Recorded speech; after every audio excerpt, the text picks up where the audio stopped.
আজি আমাৰ ভাৰতবৰ্ষৰ বাবে এটা অতি গুৰুত্বপূৰ্ণ দিন। আজিৰ দিনটো ৰাষ্ট্ৰীয় হস্ততাঁত দিৱস। এই ৰাষ্ট্ৰীয় হস্ততাঁত দিৱসৰ দিনাখনেই আমি বোকাখাতত প্ৰায় 56 কোটি টকা খৰচ কৰি এটা ইন্টিগ্ৰেটেড হেণ্ডলুম ডেভেলপমেণ্ট চেণ্টাৰ এটা কৰিব খুজিছোঁ, য'ত নেকি মানুহে আমাৰ বোৱনীসকলে কাপোৰ বৈ থাকিব, কাপোৰ কালাৰ কৰিব, পলুৰ পৰা তেওঁলোকে সূতা কাটিব, এই গোটেইবিলাক বিক্ৰী কৰিবৰ কাৰণে খুব ধুনীয়া এটা বিপণন কেন্দ্ৰ থাকিব। আৰু কাজিৰঙালৈকে অহা দেশী বিদেশী পৰ্যটকসকলে ভাবিব যে নৰেন্দ্ৰ মোদীয়ে লৈ থকা গামোচাখন, অসমীয়া ডেকা ল'ৰাই লৈ থকা গামোচাখন এনেদৰে উৎপন্ন হয়। আজিৰ দিনটোত মই এই সুন্দৰ অনুষ্ঠানটোৰ বাবে বোকাখাতবাসী ৰাইজক বহুত বহুত ধন্যবাদ আৰু অভিনন্দন জনাইছোঁ। হস্ততাঁতৰ লগত অসমৰ সম্পৰ্ক বহুদিনীয়া পুৰণি।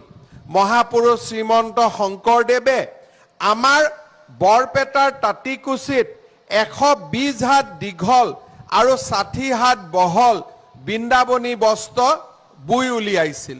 মোৰ সৌভাগ্য হৈছিল লণ্ডনৰ মিউজিয়ামত এই বৃন্দাবনী বস্ত্ৰ চোৱাৰ। এই বৃন্দাবনী বস্ত্ৰ চালে মনত এনেকুৱা এটা অদ্ভুত আনন্দৰ সৃষ্টি হয়, গৌৰৱ হয় যে অসমৰ মাটিতে এনেকুৱা শিপিনী আছিলে যোনে মহাপুৰুষ শ্ৰীমন্ত শংকৰদেৱৰ মাৰ্গদৰ্শনত এনে সুন্দৰ বৃন্দাবনী বস্ত্ৰ নিৰ্মাণ কৰিব পাৰিছিল। আজি আমাৰ অসমৰ বস্ত্ৰতাঁত শিল্পটোক আগুৱাই লৈ যোৱাৰ লগে লগে আমি বস্ত্ৰতাঁতৰ লগত জড়িত আটাইকে সহায় কৰাৰ বাবে চেষ্টা কৰিছোঁ। আজি আমি অসম চৰকাৰে দুটা ডাঙৰ সিদ্ধান্ত যোৱা বছৰ লৈছিলে, যাৰ আজি উপকাৰ অসমৰ শিপিনীসকলে লাভ কৰি আছে। এটা হ'ল যে আমাৰ গামোচাখনক নকল কৰি ভাৰতৰ বিভিন্ন স্থানত পাৱাৰ লুমত গামোচা বৈছিলে আৰু অসমলৈ বিক্ৰীৰ বাবে আহিছিলে। অসম চৰকাৰে যোৱা বছৰ স্পষ্ট সিদ্ধান্ত দিছিলে যে অসমত বাহিৰৰ পৰা গামোচা আহিব নোৱাৰিব, অসমৰ গামোচা আমাৰ শিপিনীয়ে নিৰ্মাণ কৰিব। যোৱা বছৰ বহাগ বিহুৰ সময়ত আমাৰ গামোচা উদ্যোগটো যথেষ্ট বৃদ্ধি পাইছিলে। বহুত শিপিনীয়ে গামোচা বিক্ৰী কৰি উপাৰ্জন কৰিছিলে। তাৰ পিছত এইবাৰ আমি সিদ্ধান্ত লৈছিলোঁ যে মেখেলা চাদৰ আৰু আমাৰ আৰণাই, আওচাই, পহু, মুকচা, পাজাৰ এইবিলাক সামগ্ৰীও আমাৰ বাহিৰত উৎপাদন হ'ব নোৱাৰে। মেখেলা চাদৰো আমি অসমতে উৎপাদন কৰিম আৰু অসমৰ শিপিনীয়ে তাক উৎপাদন কৰিব।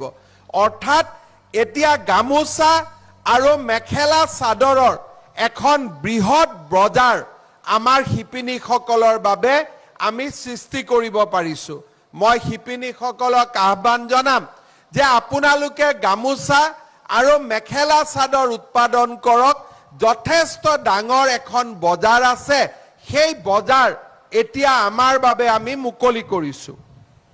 ইয়াৰ উপৰিও আমাৰ মন্ত্ৰী উৰ্খাও গৌৰা ব্ৰহ্ম ডাঙৰীয়াই কৈছে যে যিসকলে গামোচা উৎপাদন কৰি নিজে গামোচা বিক্ৰী কৰিব নোৱাৰে, তেওঁলোকক আমি তেওঁলোকৰ গামোচা চৰকাৰে কিনি লৈ আমি শিপিনীক যেনেকৈ আমি ধান কিনো তেনেকৈ আমি গামোচাও আমি কিনি আমি শিপিনীসকলক সকাহ দিয়াৰ ব্যৱস্থা কৰিছোঁ।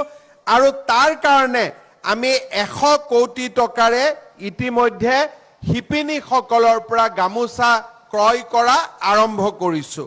মই ভাবোঁ যে আমাৰ চাদৰ আৰু মেখেলা চাদৰ আৰু গামোচাৰ বজাৰ কলিকতা, বিহাৰৰ পৰা এতিয়া আহিব নোৱাৰিব। অসমতে আমি উৎপাদন কৰিম, অসমতে বিক্ৰী কৰিম।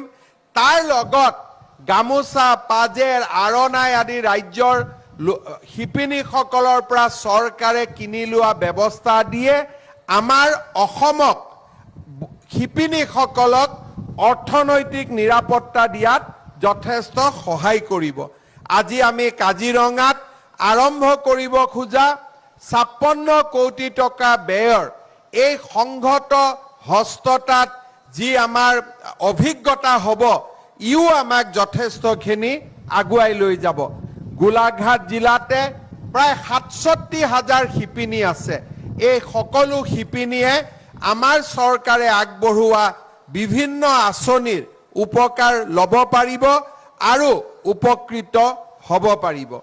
নিউজ ডেস্ক ৰিপোৰ্ট ইত্যাদি A to Z।